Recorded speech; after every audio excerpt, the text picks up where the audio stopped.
the use of these investigations ay ipaalala sa gobyerno na meron siyang human rights obligations at to call their attention na in fact, may mga seryosong akusasyon, hindi lang galing sa international community, pati dito domestically, na in fact, nilalabag nila ang karapatan ng mga mamamayan. Halimbawa na lang, sa pamamagitan ng mga EJKs sa drug war, whether state agents ang gumagawa or state agents ay hindi iniimbestiga ng maayos at kumpleto at binibigyan ng hustisya yung mga biktima. Talagang totally unexpected yung ganyang statement sa gaya ng sinabi mo, cabinet official, in fact kinikilalang primus inter pares, pinakamataas sa mataas na opisyal ng ating gobyerno, ng ating presidente. Napatawa ako kasi masyado namang masyado nang nagiging cynical na ganyan ang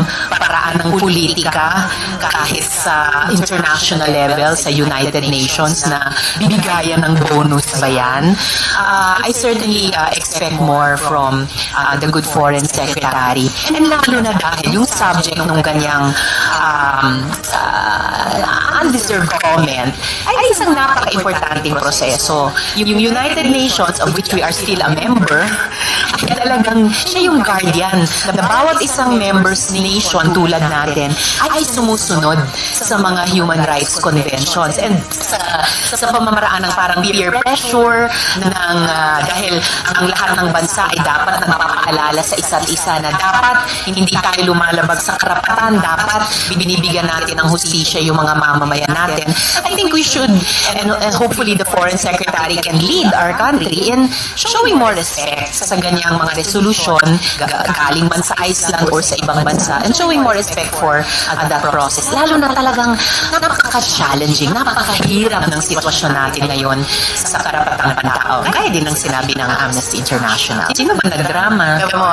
Natanong na rin ako sa kanya dati at sabi ko I really hope and have faith na magra-rise siya sa challenge bilang senador dahil ibang institusyon na ang Senado sa PNP. So I'm hoping na he will rise to the challenge. So maging professional tayo, maging mature, let's grow up. Napaka-importante ng mga trabahong dapat gawin dito sa Senado at mga laban na dapat ilaban. Akin na rin na i-refile ang divorce bill. Mataas ang aking respeto sa mga taong nagpapakasal at sa institusyon ng kasal. Bukod sa pagdiriwang ito ng pag-ibig, ang kasal ay pagtataya sa tapat na pagsasama sa hirap man o ginhawa. Ngunit buo rin ang aking simpatya at suporta sa ating mga kababayan, lalo na ang mga kababaihang nais lumaya sa mga mapang-abusong relasyon.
Para sa GMA Integrated News, Rafi Tima nakatutok, 24 oras.